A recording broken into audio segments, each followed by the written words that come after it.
Un corps d'enfant correspondant au signalement donné du petit Marcus a retrouvé flottant sans vie, dans l'Oise, ce dimanche 3 mai. Flottant entre une barque et la berge, il a été aperçu par des promeneurs qui ont aussitôt prévenu les gendarmes. Si est dans cette même rivière que les recherches se succédaient en vain depuis 10 jours pour le localiser.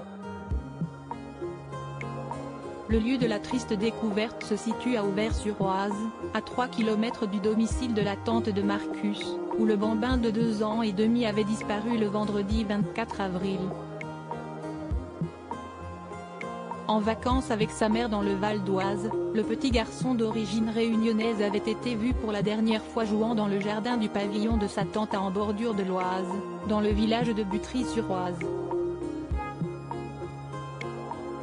Constatant qu'il avait disparu et que le portail de la maison était ouvert, sa mère avait donné l'alerte. Le corps semble être celui du petit Marcus mais il reste à l'identifier et à procéder à une autopsie pour connaître les causes de la mort, a expliqué à l'AFP le procureur de Pontoise, Yves Janier.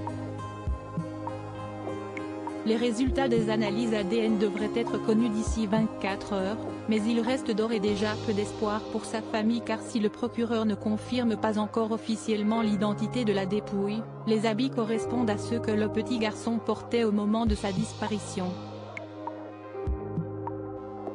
L'information judiciaire qui avait été ouverte pour disparition inquiétante sera donc requalifiée en recherche des causes de la mort à propos de l'auteur Jeffrey des derniers articles Slix petit ami d'Amanda Knox victime de persécution. Flash mob, quand l'orgasme de quand Harry rencontre Sally fait des émulés Bad Kid, 5 ans, le super-héros de San Francisco.